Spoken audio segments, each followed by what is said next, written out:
Hello guys, good evening. How are you today? Good? All right.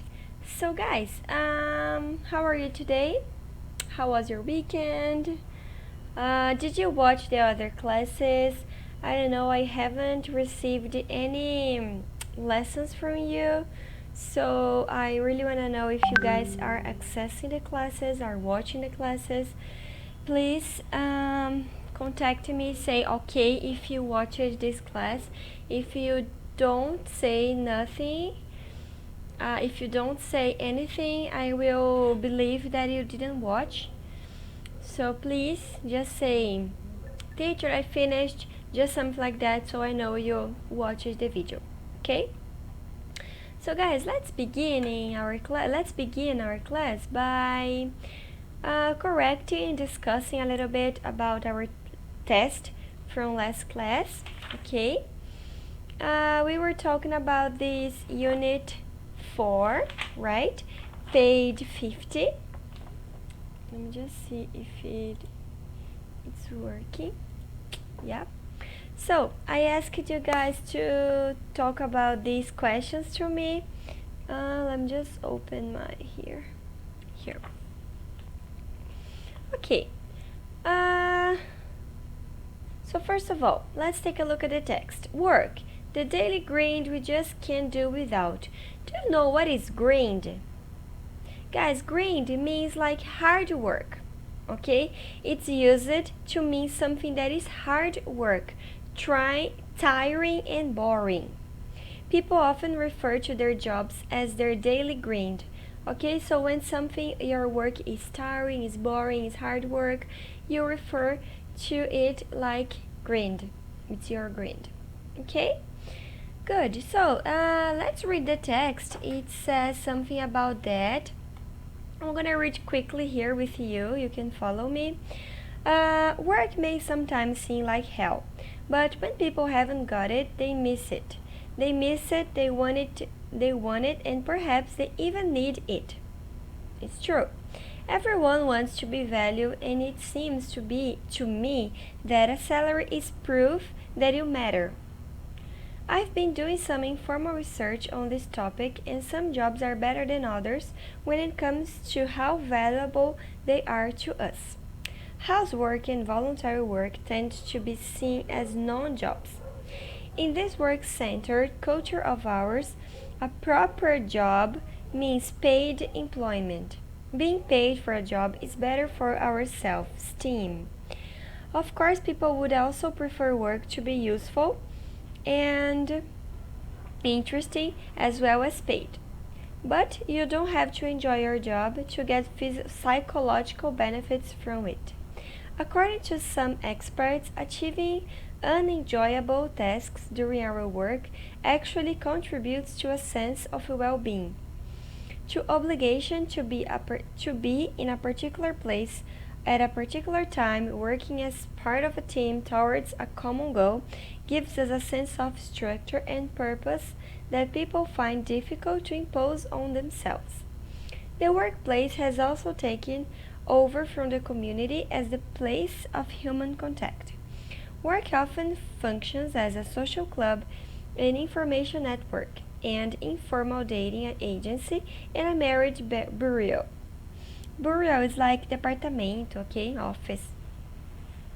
Genuine workaholics are uncommon, but I think that many people are job addicts without realizing it. When people can work, for whatever reason, they show similar signs to real addicts who are deprived of their fix. They become irritable and lethargic. Among newly retired men, in particular, death rates increase significantly in the first 6 months after leaving employment. For most of their lives, their personality, self-esteem, and status have been defined by work. Without it, research shows that they lose their appetite for life. I don't think that life was always so driven by employment. However, work in the pre-industrial age was task-oriented, not time-structured, and focused not on money but on the tasks necessary for survival. Whole communities worked together, so there was less division between work and free time. The Industrial Revolution radically changed how people worked. Suddenly, work was no longer structured by seasons, but by the clock. From that point on, work became separated from the rest of life and began to provide money rather than food and goods. More recently, the revolution in information technology has again changed the nature of work and employment. The workplace itself may become redundant. Apparently, 3.5 million employees in the UK now work from home, keeping in touch via email and phone. Many employers say that working remotely improves productivity as workers are happier and waste less time commuting. There are disadvantages too. However, as workers lose touch with the workplace and the people there, it's clear to me that people will have to accept that the nature of work has changed and will continue to do so. After all, we managed to accept the 9 to 5 working day, and there is no reason why we can't accept a different way of working too. This piece was written at home in the country during bursts of hard work interspersed with periods of inactivity. Perhaps that's the natural work rhythm to which we are going to return. Okay. So this is a very nice test. Thinking about the situation we are living right now, that our work has changed and most of the people are working from home. So this text is very nice. It's very good because it's talking about what we are living right now, right? So the first question is, what does it say about question 2 above? The question 2 was, how do you think your work has changed over the last 1000 years? In what ways do you think it is the same? So I have a question for you. I'm gonna open here so you can read with me. Here.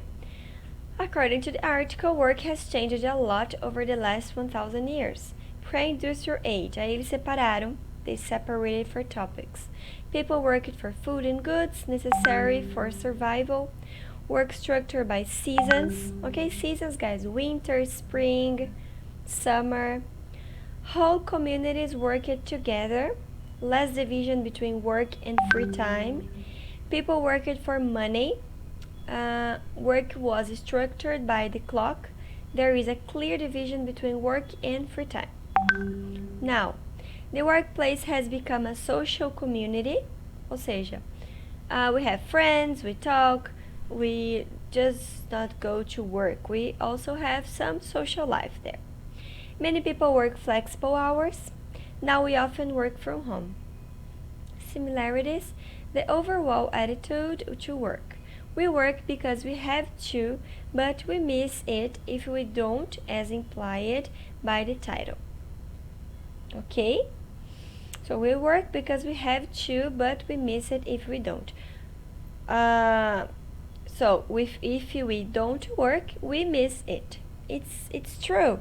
We are kind of accustomed to work. So if you don't, you feel bored or unneed, So most of the people, not everybody of course, but most of them feel like that, feel this. Okay, so if you didn't answer this question, that's the answer.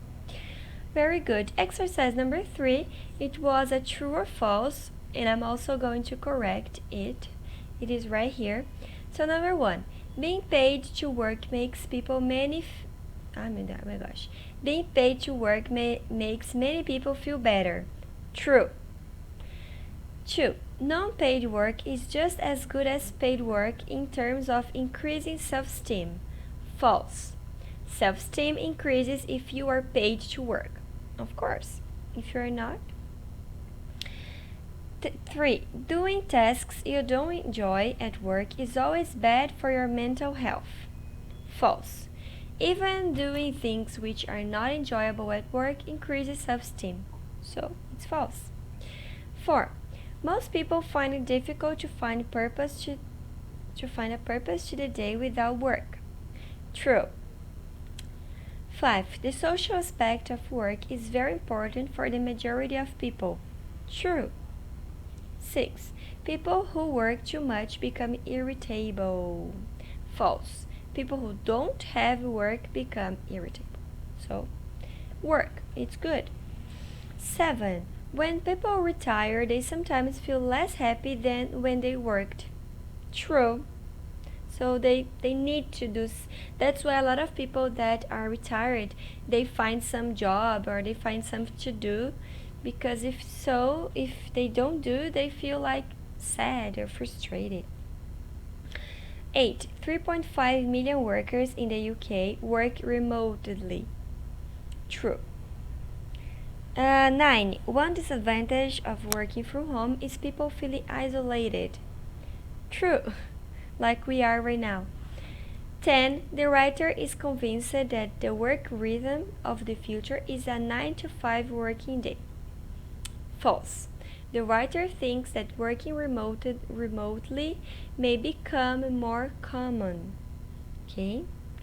Good. So guys, there are some new vocabulary in this text, and we are going to see this in exercise 6. Okay? Exercise 5, I said we are going to do on live. You didn't answer me, but I'm going to schedule a live. If you don't come, you didn't. So, but I'll be there. And live is good because I need to evaluate your listening and your speaking skills. Okay? Exercise 6, what you have to do. Work in pairs or work with your brain, and check you understand the meaning of the underlined phrases in the sentences below. So guys, I have the answers right here, but I'm not gonna show you. I'm gonna let you try to find the answers, okay, by the text. And if you need a dictionary, look at the dictionary, and then I show you the answers like I did today, and we talk about it, discuss about this, okay? Because if I show you the answer, it's too easy. It's not nice. Exercise 7. Find the mistakes in 6 of the sentences. Example.